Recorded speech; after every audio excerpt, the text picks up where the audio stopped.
दबोल, निडर, बेबाक और सच। तो एक बार फिर से स्वागत है आप लोगों का आपके अपने चैनल दाबोल में, जहां पर हम बात करते हैं बिना फिल्टर, बिना डर के। डरते तो हम किसी के बाप से नहीं, करते हैं वही जो होता है सही।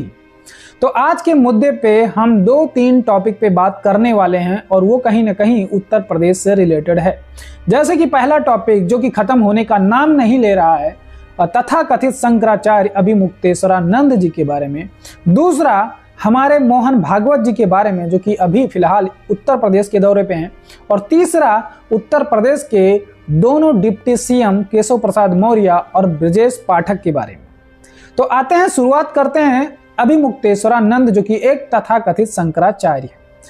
अभिमुक्तेश्वरानंद एक ऐसे शंकराचार्य हैं जिनका कहीं ना कहीं सनातन के साथ उतना अच्छा नाता नहीं रहा। कोई भी मुद्दा सनातन का हो उस पे ये खड़े होते हुए दिखाई नहीं देते, लेकिन अगर पॉलिटिक्स की बात हो तो पॉलिटिक्स से रिलेटेड कमेंट्री करते हुए नजर आते हैं। जैसे कि ये गए थे उद्धव ठाकरे के घर पर पूजा कराने।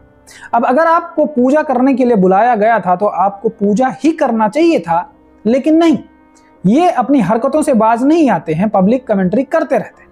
तो इन्होंने वहां तक एकनाथ शिंदे को कहीं ना कहीं हिंदुत्व का सर्टिफिकेट देने लगे और उन्होंने बोला कि ये हिंदू नहीं है, अगर ऐसा करते हैं तो ये हिंदू नहीं है, क्योंकि एकनाथ शिंदे ने उद्धव ठाकरे जी की पार्टी तोड़कर खुद मुख्यमंत्री बन गए थे। अब यहाँ पर शंकराचार्य जी, जो तथाकथित शंकराचार्य हैं, वो बोलते हैं कि उद्धव ठाकरे जी को मुख्यमंत्री होना चाहिए। ये पहला केस। दूसरा, जब अतीक अहमद को गोली लगी और वो मरा, तब इन्होंने योगी सरकार के ऊपर सवाल उठाया था। इनका कहना था कि सब कुछ कानून के हिसाब से होना चाहिए। अरे भैया, ना तुम्हारा यहाँ पर सब्जेक्ट है, ना तुम्हारा यहाँ पे टॉपिक है, तुमको क्या लेना देना इन लोगों से।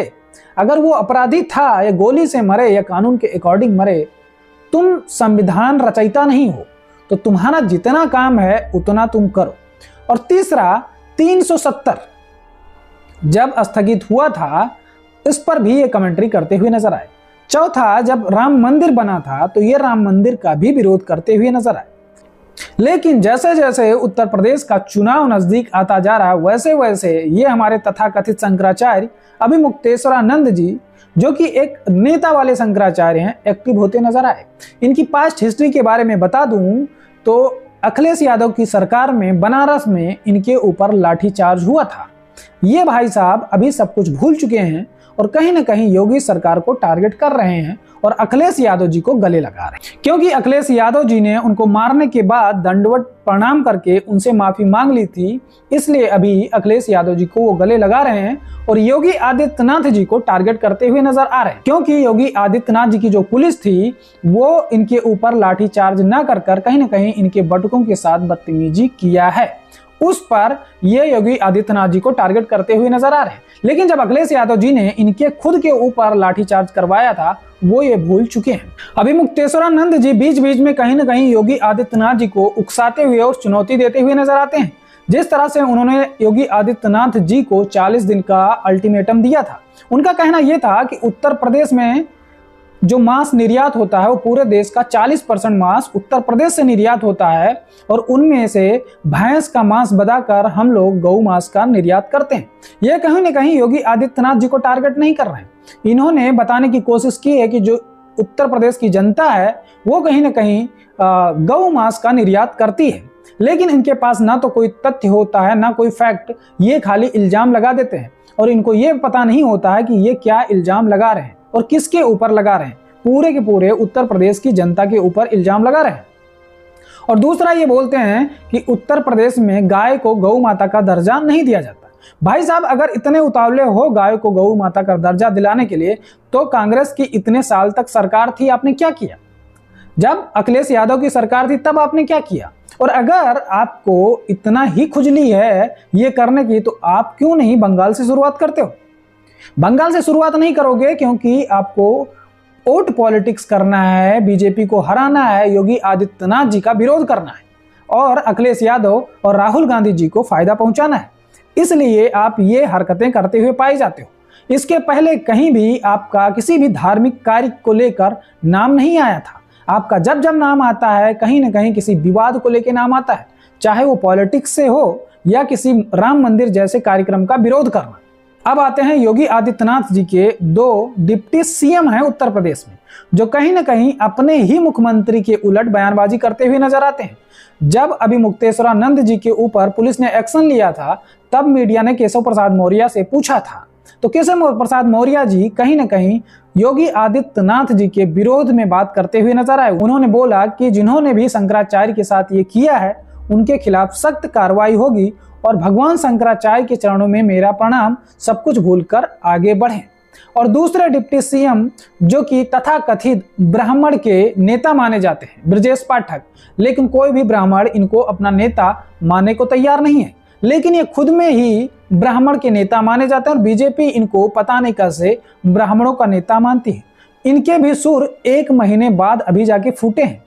जब 1 महीना हो गया इस विवाद को, तब इनसे एक मीडिया कर्मी ने पूछा कि अभी मुक्तेश्वरानंद के साथ जो शंकराचार्य थे उनके साथ ऐसा हुआ, तो इन्होंने बोला कि जिन्होंने भी अब शंकराचार्य जी के साथ ये किया है या उनके बटकों के साथ जो किया है वो एक अक्षम्य अपराध है, उनके खिलाफ सख्त कार्रवाई होगी और उनको आने वाले टाइम में भुगतना पड़ेगा। अब यहाँ पर योगी आदित्यनाथ जी अभी मुक्तेश्वरानंद को विधानसभा के पटल पर बोलते नजर आते हैं कि हर कोई शंकराचार्य नहीं लिख सकता।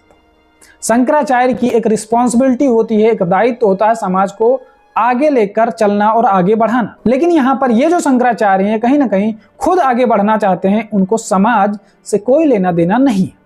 लेकिन यहाँ पर जो ब्रजेश पाठक हैं ये कहीं ना कहीं योगी के विरोध में इनके भी सुर फूट रहे हैं और मुझे जहां तक लगता है ये इनका खुद का प्लान नहीं है, ये बीजेपी की जो सेंट्रल गवर्नमेंट है, जो सेंटर में बैठी है, कहीं ना कहीं उनका ही प्लान है। क्योंकि जिस तरह से देश में यूजीसी आया, जिस तरह से उसी के बाद अभी मुक्तेश्वरानंद जी का ये मुद्दा उठा, जिस तरह से हिंदू लोग आपस में लड़ रहे हैं, जिस तरह से एससी एसटी ओबीसी वैसे सवर्ण का मुद्दा देश में जल रहा है, कहीं ना कहीं ये सब सोचा समझा प्लान है।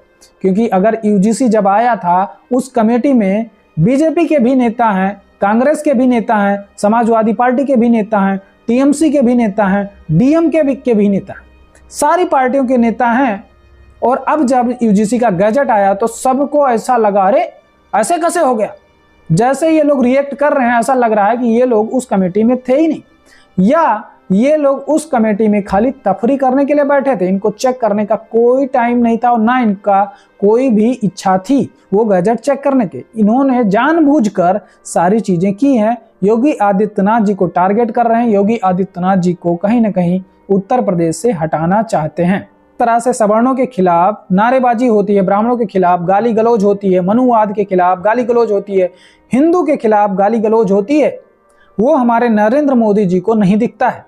लेकिन जब पब्लिक नरेंद्र मोदी जी के बारे में नारा लगाती है कि मोदी तेरी कब्र खुदेगी, तब मोदी जी संसद सदन के अंदर 20 मिनट तक उस पर अपनी बात रखते हैं। लेकिन जब ब्राह्मणों की बात आती है, जब लोग नारा लगाते हैं ब्राह्मण की कब्र खुदेगी या ब्राह्मणवाद से छुटकारा की बात करते हैं, तब मोदी जी को सामने आकर ये बोलना चाहिए था कि आप किसी के जात के बारे में या किसी को जात सूचक गाली नहीं दे सकते।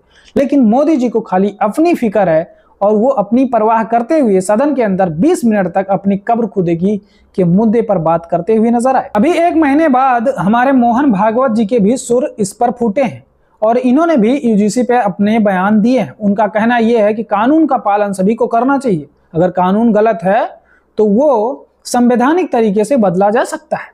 समाज में इस तरह का समाज में भेदभाव की कोई भी जगह नहीं होना चाहिए, भाईचारे के साथ रहना चाहिए। अगर जो लोग नीचे गिर गए हैं तो उनको हमें झुक करके उठाना पड़ेगा।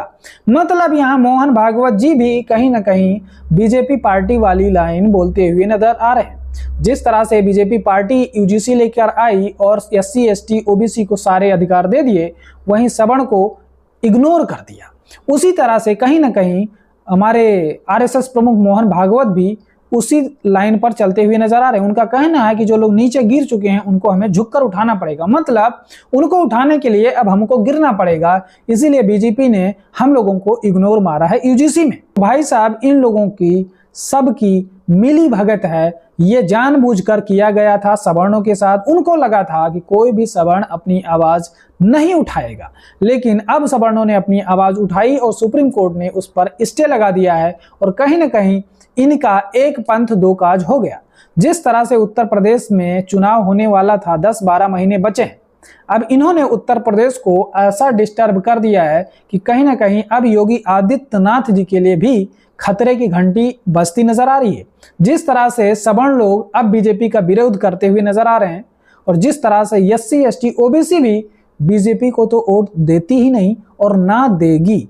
यहाँ पर सवर्ण वोट बीजेपी का हमेशा से साथ देता आता था, लेकिन अब UGC के बाद शायद भी कोई सवर्ण अब बीजेपी को वोट देगा।